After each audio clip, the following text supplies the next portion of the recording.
The earth was still falling on Peace's face when her stepmother smiled and turned to walk away.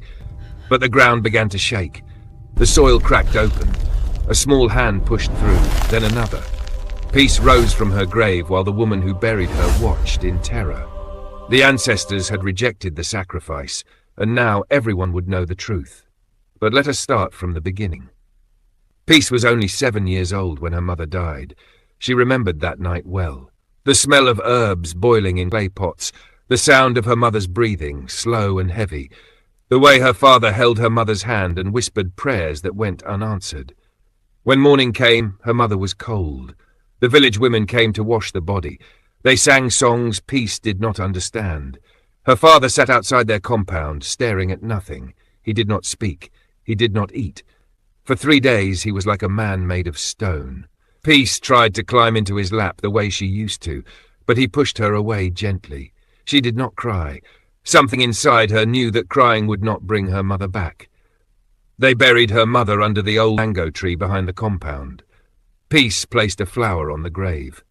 Her father did not look at her once during the ceremony. After that, everything changed. Her father stopped talking to her. He would leave the house before sunrise and return after dark. When Peace tried to speak to him, he would nod and walk away. It was as if her mother had taken his voice with her to the grave. Peace learned to cook her own food. She learned to fetch water from the stream alone. She learned to sleep in a house that felt empty even when her father was inside. 6 months passed like this. Then one evening, her father came home with a woman. Her name was Mama Tunde. She was tall and light-skinned with a voice that sounded like honey. She wore a blue wrapper and a matching blouse. Her headscarf was tied perfectly. She smiled at Peace, showing all her teeth. "Is this your daughter?" Mama Tunde asked, bending down to touch Peace's face. "Such a beautiful child. Come here, my dear. Come and greet me properly." Peace knelt down and greeted her the way her mother had taught her. Mama Tunde laughed softly and pulled her into a hug that smelled like expensive perfume and something else Peace could not name. "She will be a good daughter to me," Mama Tunde said to Peace's father. "I can see it already." Her father smiled for the first time in months. Within 2 weeks, Mama Tunde moved into their house. The village women came to congratulate them. They brought gifts of yam and palm oil. They said Peace's father was a lucky man to find such a good woman so soon. Mama Tunde cooked delicious food. She swept the compound every morning. She greeted the neighbors with respect. She went to church and prayed louder than anyone else. When beggars came to the door, she gave them food and coins. Everyone loved Mama Tunde. But Peace saw something different. At night, when her father went to sleep, Mama Tunde's face would change. Her smile would disappear. Her soft voice would become sharp like broken glass. The first time it happened, Peace was eating dinner. Her father had already gone to bed. Mama Tunde was washing plates at the back of the house. "Bring me that pot," Mama Tunde said without turning around. Peace picked up the heavy pot and carried it to her. As she set it down, some water splashed on Mama Tunde's wrapper. Mama Tunde turned around slowly. Her eyes were cold. "You stupid child," she whispered. "You cannot even carry a pot without making trouble." She grabbed Peace's arm and twisted it. Pain shot through Peace's shoulder. She wanted to scream, but Mama Tunde covered her mouth with her other hand. "If you make a sound, I will tell your father you are a wicked child. I will tell him you tried to burn down the house. Do you understand?" Peace nodded, tears running down her face. Mama Tunde released her and smiled again. "Good, now go to sleep." From that night, Peace's life became a nightmare that nobody else could see. Mama Tunde would serve her father large portions of meat and give Peace only bones. When her father asked why Peace's plate was empty, Mama Tunde would say, "She already ate earlier. This child eats too much. I am trying to teach her discipline." Her father would nod and continue eating. Mama Tunde made Peace wake up at 4 in the morning to sweep the entire compound before sunrise. If Peace missed even one corner, Mama Tunde would beat her with a broom handle where the bruises would not show. She made Peace wash all the clothes by hand at the stream, even the heavy wrappers and bed sheets. Peace's hands became rough and cracked. When her father noticed and asked what happened, Mama Tunde said, "She plays too much in the sand. I keep telling her to stop, but she will not listen." Peace wanted to speak. She wanted to tell her father the truth. But every time she opened her mouth, she remembered Mama Tunde's warning and the pain in her twisted arm. So she stayed silent. The worst part was not the work or the beatings. The worst part was the words. "Your mother died because you are cursed," Mama Tunde would whisper when they were alone. "That is why your father cannot look at you. He knows it is your fault." "You should have died instead of her," she would say, while braiding Peace's hair too tight, making her scalp burn. "Everyone wishes it was you in that grave." "You will die just like your mother," she would hiss while scrubbing Peace's skin raw during baths. "And nobody will cry for you." Peace began to believe her. She stopped smiling. She stopped playing with the other children in the village. When the women asked her if she was happy, she would nod and say yes, because Mama Tunde was always watching. 1 year passed like this. If you are watching this story and you can feel Peace's pain, please leave a comment below and let us know. Subscribe to our channel for more stories like this. We read every single comment. The village loved Mama Tunde even more now. She had started a women's prayer group that met every Wednesday. She donated money to repair the village church roof. She visited sick people and brought them food. Everyone called her a blessing. "Your father is so lucky," the neighbors would tell Peace. "Mama Tunde is like an angel. You are lucky to have her as your mother now." Peace would smile and say nothing, but things were about to get worse. One night, Peace woke up because she heard voices. She crept to her father's bedroom door and listened. "That child is the problem," Mama Tunde was saying. "Since I married you, nothing has gone well. Your crops are failing. You are always sick. It is because of her." "What are you talking about?" her father asked. He sounded tired. "I went to see Baba Mashood," Mama Tunde said. Baba Mashood was the village herbalist, the one people visited when they had problems ordinary prayer could not fix. "He told me the child carries a curse. Her mother's spirit is angry because the girl is still alive. That is why you cannot prosper." "That is nonsense," her father said, but his voice was weak. "Is it?" Mama Tunde's voice became softer, more dangerous. "When last did you have a good harvest? When last were you truly happy? Everything started going wrong after your wife died, not so? It is because the wrong person survived." Silence. "The child needs special prayers," Mama Tunde continued. "Baba Mashood said he can help. He can break the curse. But we must do it soon before it destroys you completely." "What kind of prayers?" her father asked. "Do not worry about that. I will handle everything. You just continue going to your farm. Let me take care of this problem." Peace's heart was beating so fast she thought it would jump out of her chest. She ran back to her mat and pretended to sleep. The next morning, Mama Tunde was extra kind to Peace. She served her a full plate of food. She braided her hair gently. She even gave her a new wrapper to wear. "Come," Mama Tunde said, smiling. "We are going on a journey today. Just you and me. Your father has gone to the farm. We will go and see someone who will pray for you. Someone who will make sure you grow up strong and healthy." Peace did not want to go. Something in her stomach felt wrong, but she had learned not to argue with Mama Tunde.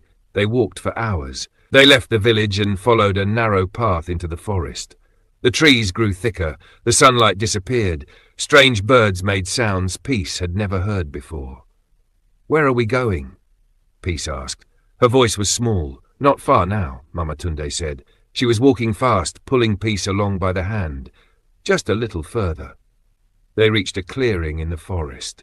In the middle of the clearing was a small shrine with cowrie shells and bones arranged in a circle. A man sat beside it.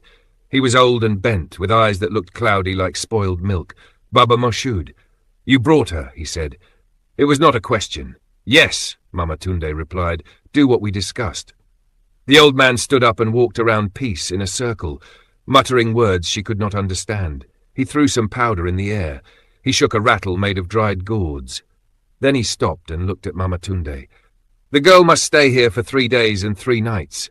Alone. That is the only way to break the curse." Peace's eyes went wide. "No. Please, Mama Tunde, I do not want to stay here alone."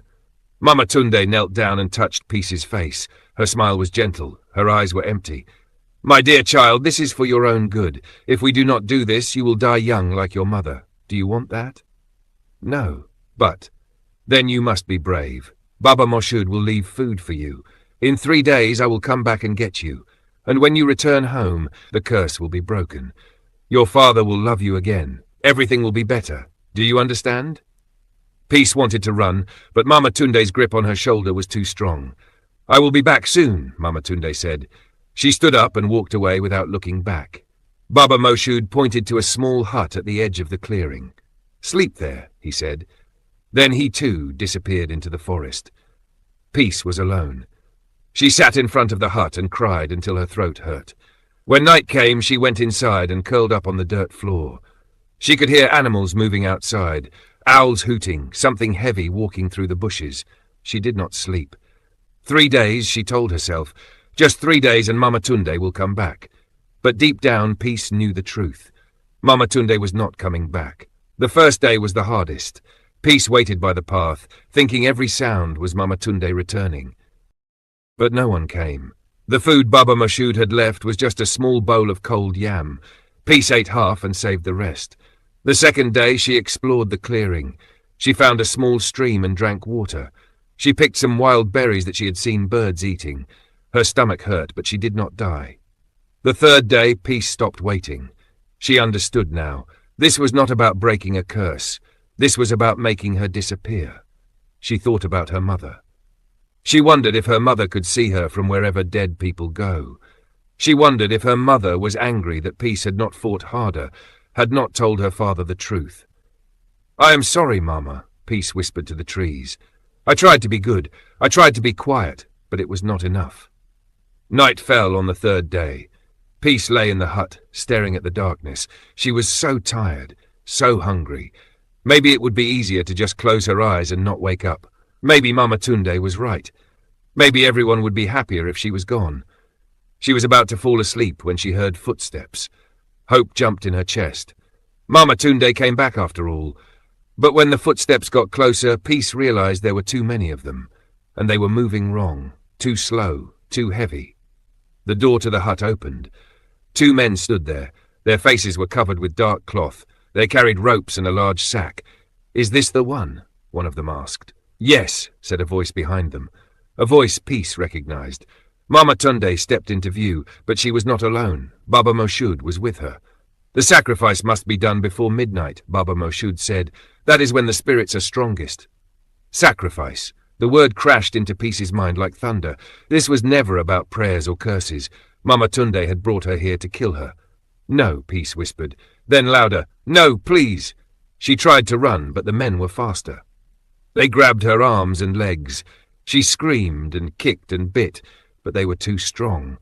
They tied her hands behind her back and stuffed cloth in her mouth. "Make sure she does not make noise," Mama Tunde said. Her voice was calm, like she was discussing what to cook for dinner. "The village is not far. We cannot risk anyone hearing." They put the sack over Peace's head and carried her deeper into the forest. Peace could not see anything. She could barely breathe. Her heart was beating so fast she thought it would explode. They walked for what felt like hours, but was probably only minutes. Finally, they stopped. Peace heard the sound of digging, metal hitting earth, over and over. They were digging a hole. They were going to bury her alive.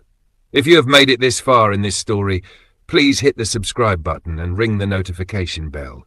You will not regret it. We have many more powerful stories coming. Peace tried to scream through the cloth in her mouth, but only muffled sounds came out. She thrashed and twisted, but the ropes were too tight. "Stop moving," one of the men said, hitting her across the back. Pain exploded through her body. The digging continued. Peace could hear Mama Tunde talking to Baba Moshood. "After this is done, my husband's fortune will change, yes?" Mama Tunde asked. "Yes," Baba Moshood replied. "The child's blood carries strong power because of her mother's death. When we give her to the earth, the spirits will favor you. Your husband will prosper. You will have sons of your own. Everything you want will come to you." "Good," Mama Tunde said. "I have waited long enough." Peace's mind was screaming. She thought about her father. Did he know about this? Was he part of the plan? Or would Mama Tunde tell him that Peace ran away, that she was an ungrateful child who abandoned her family? No one would look for her. No one would question Mama Tunde. Everyone trusted her. Everyone loved her. Peace was going to die, and no one would ever know the truth. "It is ready," one of the men said. They pulled the sack off Peace's head. She could see now. They had dug a hole about 6 feet deep and 3 feet wide, just big enough for a small body. The moon was full overhead. In its light, Peace could see Mama Tunde's face clearly. There was no anger there, no hatred, just cold, empty purpose. "It is nothing personal," Mama Tunde said, looking down at Peace. "But you were in my way. Your father should have been mine alone. His wealth should have been mine alone. But he was always thinking about you, always worried about you, always comparing me to your dead mother. So this is the only solution." She nodded to the men. "Do it." They lifted Peace and placed her in the hole. She tried to fight, but it was useless. They positioned her sitting up with her back against the dirt wall.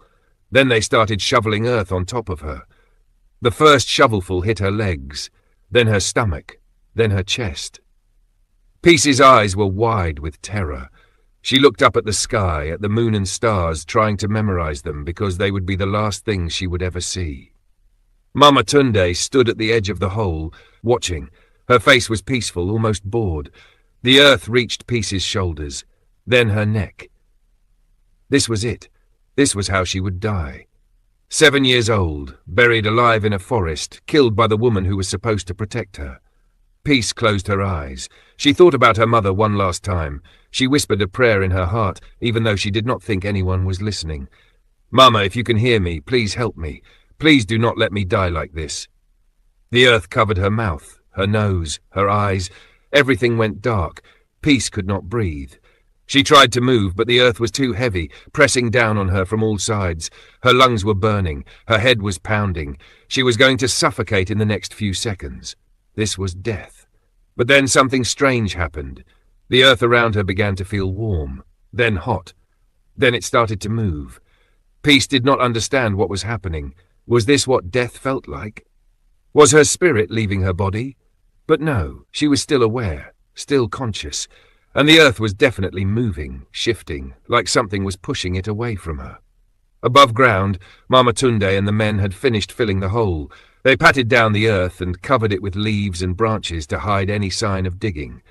"It is done," Baba Mashood said. "The sacrifice is complete." Mama Tunde smiled. "Good. Let us go back to the village. I need to practice my crying before my husband comes home." They turned to leave. That was when the ground began to shake. At first it was just a small tremor. Then it grew stronger. The trees around them started swaying. Birds that had been sleeping woke up and flew away, screeching. "What is happening?" one of the men asked, his voice high with fear. Baba Mashood's cloudy eyes went wide. "No," he whispered. "This should not be possible." The ground where they had buried Peace began to crack. The earth split apart like a dry riverbed, and from the crack a small hand emerged. Then another hand. Then Peace's head, her face covered in dirt, her eyes open and glowing with a light that was not natural. Mama Tunde screamed. Peace pulled herself out of the ground. She should have been dead. She should have suffocated 5 minutes ago. But here she was, standing, breathing, alive. And she was not alone. Around her, the air began to shimmer. Shapes formed in the darkness. Figures that looked like people but were transparent, made of silver mist. Spirits. Ancestors. Peace's mother was among them. "Run!" Baba Mashood shouted. He grabbed his bag and disappeared into the forest. The 2 men followed him, stumbling and falling in their panic. Mama Tunde stood frozen, staring at Peace. For the first time since Peace had known her, Mama Tunde looked afraid. "How?" Mama Tunde started to say. But she did not finish. One of the spirit figures moved toward her. It was Peace's mother, though her face was different now. Harder. Angry. "You tried to kill my child," the spirit said. Its voice echoed like it was coming from everywhere at once. "You took her father's love. You took her happiness. You tried to take her life." "I did not." Mama Tunde backed away. "It was not me. It was Baba Mashood. He said, 'Liar,'" another spirit said. "This one was an old woman with tribal marks on her face. We have watched you. We have seen everything. Every cruel word, every beating, every drop of poison you put in that child's food." Poison. So that was why Peace had been feeling sick for months. Mama Tunde had been poisoning her slowly, making her weak. "The earth rejected your sacrifice," Peace's mother said. "My daughter is protected by blood and by love. You cannot harm her." Mama Tunde fell to her knees. "Please," she begged. "I am sorry. I was wrong. Please forgive me." But the spirits did not answer. They simply faded away, taking Peace's mother with them. Peace and Mama Tunde were alone in the forest. Peace walked toward Mama Tunde. She was no longer afraid. Something had changed inside her. She had died and come back. She had touched the other side and returned. Death had no power over her anymore, and neither did Mama Tunde. "Get up," Peace said. Her voice was different now, stronger, older. "We are going back to the village, and you are going to tell everyone what you did." "No," Mama Tunde whispered. "They will kill me. Please, Peace, I will leave. I will go far away and never come back. Just do not tell anyone." "Get up," Peace repeated. "Now." Something in her voice made Mama Tunde obey. She stood on shaking legs and started walking.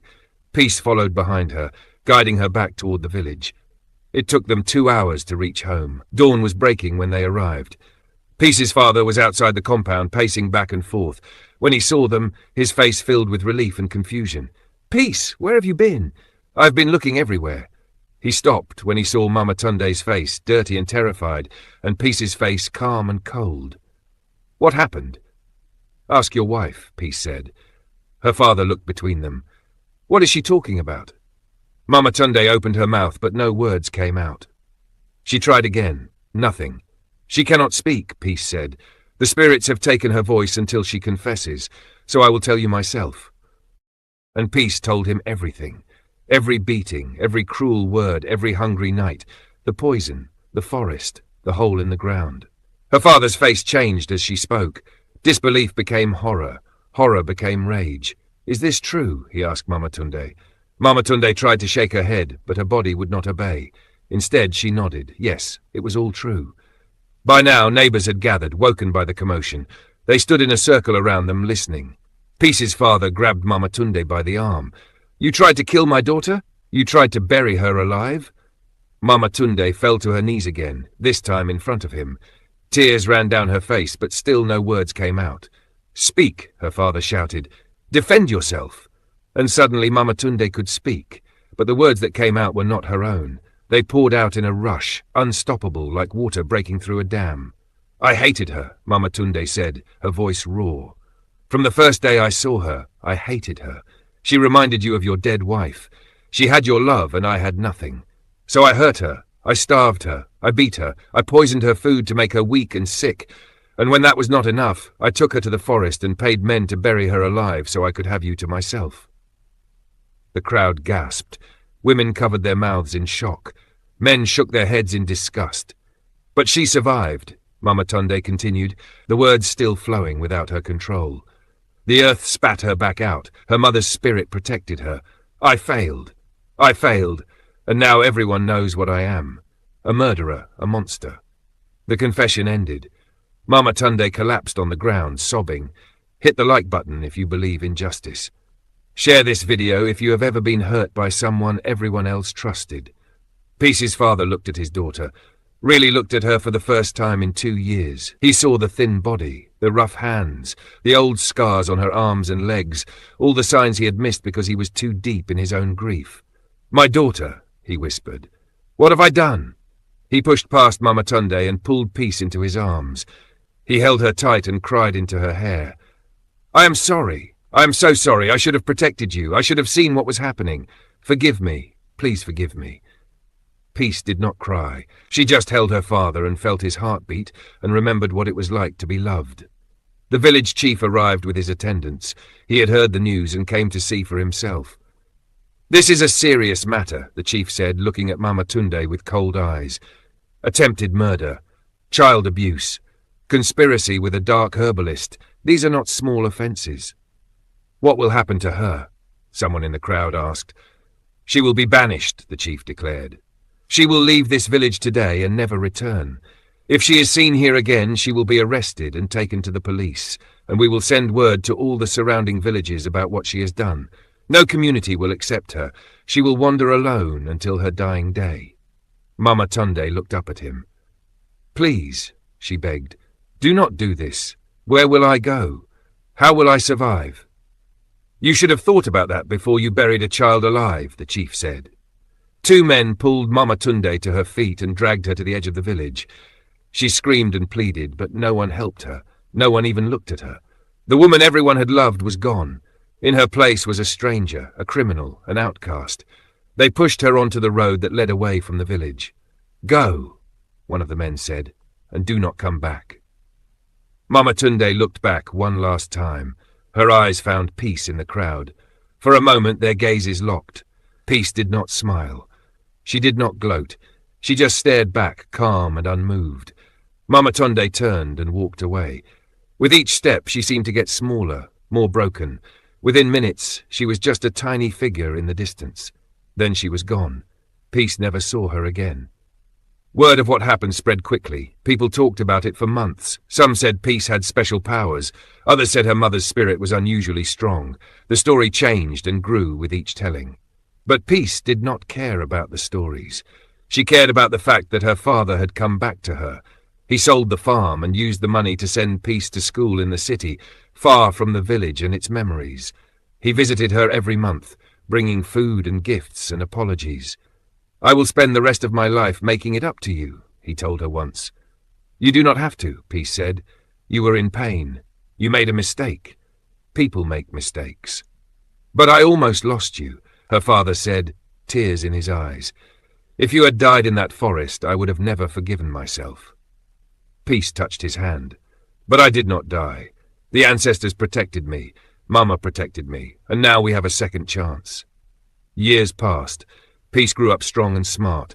She became a teacher and returned to her village to help children like her, children who were quiet and sad and suffering in silence. She never married. She never had children of her own. But she raised dozens of orphans and abandoned kids, giving them the love and safety she almost never had. And sometimes on certain nights when the moon was full, Peace would stand outside her house and look up at the stars, and she would feel her mother's presence, warm and protective, watching over her. "Thank you, Mama," she would whisper. "Thank you for not letting the earth keep me." As for Mama Tunde, people said she was last seen 3 villages away, begging for food at a market. She looked old and sick and broken. When people asked her name, she would not answer. She would just walk away, muttering to herself. Some said she went mad. Others said guilt was eating her from the inside. A few claimed they saw her at night, digging holes in the ground and crying. But Peace did not think about Mama Tunde anymore. That chapter of her life was closed. She had survived. She had healed. She had forgiven. And that was enough. The story of Peace teaches us that evil can hide behind the kindest face. It teaches us that silence protects the wicked and truth protects the innocent. It teaches us that some people will smile at your funeral because they are the ones who killed you. But it also teaches us something else, something more important. The earth has a memory. The ancestors are watching, and truth, no matter how deeply buried, will always find a way to rise. If Peace could speak to every child who is suffering in silence right now, she would say this: do not give up. Do not accept cruelty as normal. Your pain is not your fault. And somewhere, someone is watching over you. Someone is fighting for you. Hold on. Just a little longer. Help is coming. If this story touched your heart, please share it. Subscribe to our channel so we can continue bringing you these important folk tales. Leave a comment telling us what lesson you learned. And remember, be kind to the children around you. You never know what battles they are fighting in secret. Thank you for watching. Until next time, may your ancestors protect you, and may truth always be your shield.